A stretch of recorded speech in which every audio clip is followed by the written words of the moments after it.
Halo teman-teman semua, kembali lagi dengan aku. Di video kali ini kita bakalan bahas soal kompetensi sosiokultural. Seperti biasa bakalan ada 5 soal yang kita bahas bareng-bareng. Tapi sebelum ke videonya, jangan lupa di like, comment, subscribe, dan nyalakan lonceng notifikasinya supaya kalian gak ketinggalan video terbaru dari aku. Dan juga buat kalian yang mau order ebook juga masih bisa, teman-teman. Caranya gimana? Tinggal klik aja di description box aku. Di situ udah aku cantumin nomor WhatsApp untuk pemesanannya. Jadi tanpa lama-lama langsung aja di CO. Oke teman-teman, ini dia soal nomor satu. Kita langsung aja ya baca bareng-bareng. Setelah melewati proses seleksi P3K Nakes di satu puskesmas dan dinyatakan lulus, pada hari pertama masuk kerja, Anda berkenalan dengan seluruh staf dan Anda menjumpai salah satu staf yang bersikap sombong kepada Anda. Dan Anda berusaha bersikap tenang dan mengendalikan emosi. Kayak ini tuh biasa banget ya terjadi kepada kita yang anak baru di suatu instansi ya. Dimana kita lolos nih P3K Nakes di puskesmas.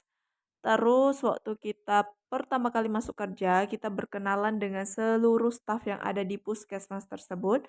Kalian ketemu nih satu staf yang sikapnya angkuh banget, sombong banget. Jadi kalian itu bersikap untuk tenang dan harus bisa mengendalikan emosi supaya tidak kebawa emosi. Nah, itu menurut kalian bagaimana? Apakah option yang kalian pilih sangat setuju atau setuju, ragu-ragu, tidak setuju, dan sangat tidak setuju? Nah, untuk soal-soal sosiokultural seperti biasa udah aku ulang-ulang terus teman-teman, jawabannya itu antara 2 yaitu yang paling tinggi antara sangat setuju atau sangat tidak setuju. Nah, itu ya teman-teman. Nah, jadi di sini jawaban yang paling tepat adalah yang A, sangat setuju, yaitu ini konteksnya berbicara tentang mengendalikan emosi ya teman-teman kepada orang lain kayak gitu. Ataupun mengendalikan emosi di saat ada masalah juga kayak gitu. Juga bisa ya. Nah, jadi nomor satu itu jawabannya adalah yang A. Lanjut ke soal selanjutnya. Oke teman-teman lanjut, ini dia soal nomor 2 kita baca bareng-bareng. Anda adalah mahasiswa tingkat akhir yang akan melaksanakan PKL di satu puskesmas. Saat Anda tiba di puskesmas tempat yang ditunjuk, Anda melihat staf puskesmas yang baru tiba, Anda cuek saja dan pura-pura tidak melihat. Nah, ini nih masih mahasiswa tapi songong ya, teman-teman. Oke, di sini apa kira-kira jawabannya udah gampang banget ya. Ini seorang mahasiswa lagi PKL pula di puskesmas. Kemudian kita melihat salah satu staf puskesmas yang bisa kita lakukan adalah menyapa atau senyum ya kepada dia. Nah, tapi di sini Anda cuek saja dan pura-pura tidak melihat. Nah, itu jawabannya adalah yang E poin tertingginya, yaitu sangat tidak setuju, teman-teman. Itu tindakan yang salah ya. Jadi jangan terkecoh banget teman-teman, emang sih kalau soal sosiokultural itu emang senang banget, tapi kalau misalnya waktunya mepet, dikejar waktu itu bakalan buyar semuanya konsentrasi. Jadi yang penting harus fokus ya ngerjain soal ini. Jadi nomor 2 jawabannya adalah yang E, lanjut ke soal nomor 3. Oke, ini dia soal nomor 3 kita baca bareng-bareng. Suatu hari Anda melihat sebuah kecelakaan di jalan raya yang menyebabkan korban jiwa. Menurut cerita istri korban bahwa mereka hendak melakukan pemberkasan P3K karena ia telah dinyatakan lulus seleksi. Di perjalanan, sepeda motor mereka dibegal dan suaminya sempat melawan sehingga perampok menembakkan senjata ke tubuh korban.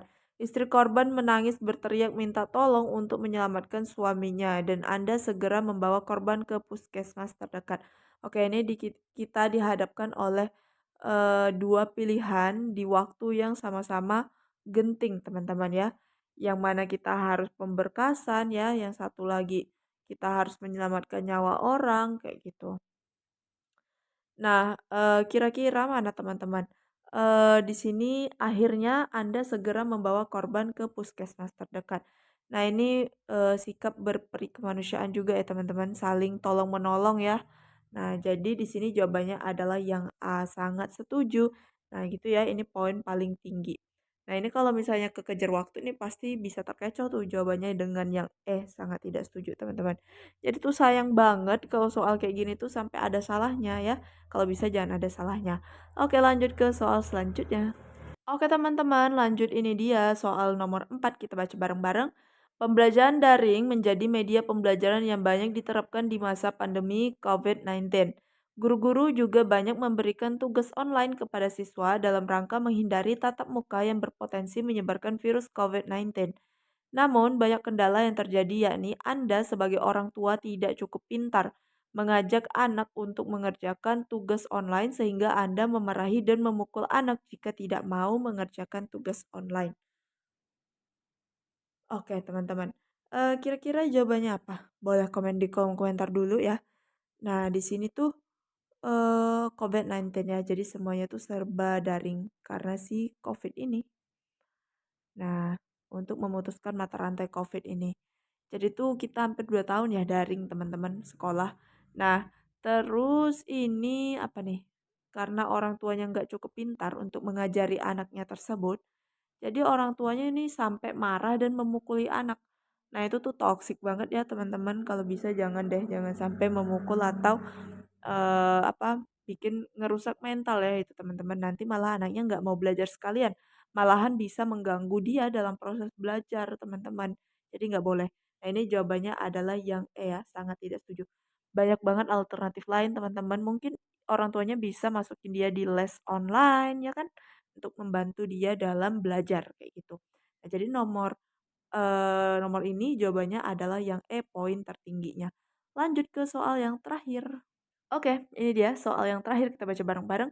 Dalam menghadapi semester akhir, Anda sedang disibukkan dengan tugas akhir yaitu skripsi. Saat mengetik naskah skripsi di MacBook Anda, tanpa sengaja teman Anda menyenggol tangan Anda sehingga file terkeluarkan, padahal file yang Anda kerjakan belum tersimpan. Lalu Anda memarahi rekan kerja Anda. Oke teman-teman, kira-kira jawaban kalian apa? Gak munafik ya teman-teman, pasti adalah perasaan jengkel, dongkol ya. Paling kita udah semalaman nih ngetik, ternyata filenya kehapus aja, pasti kita ada rasa marah juga ya. Nah, tetapi yang namanya marah itu kan nggak bisa nyesain masalah, teman-teman. Nah, jadi di sini aku sangat tidak setuju ya kalau misalnya langsung memarahi rekan kerja. Nah, kita bisa aja nih minta tanggung jawab si teman kita ini. Entah itu dia ngetikin yang udah kita ketik terhapus itu ya teman-teman. Pakai laptop dia, kita bisa lanjut pekerjaan yang lain. Sebenarnya nggak perlu marah-marah. Kalau marah-marah nanti yang ada malah nambah musuh dan orang tersebut jadi nggak mau tanggung jawab kayak gitu teman-teman. Ya, jadi yang terakhir ini jawabannya adalah yang poinnya 5. Oke teman-teman, segitu dulu 5 soal dari aku tentang kompetensi sosiokultural. Semoga bisa membantu kalian dalam persiapan P3K tahun ini. Dan aku ucapin terima kasih banget buat kalian yang selalu nontonin video aku dan yang udah subscribe. Terima kasih. Dan yang belum subscribe jangan lupa di subscribe dan nyalakan lonceng notifikasinya supaya kalian gak ketinggalan video terbaru dari aku. Dan juga aku mohon maaf banget kalau misalnya ada yang kurang dalam penjelasan aku. Segitu aja dulu ya teman-teman. See you next video. Bye bye.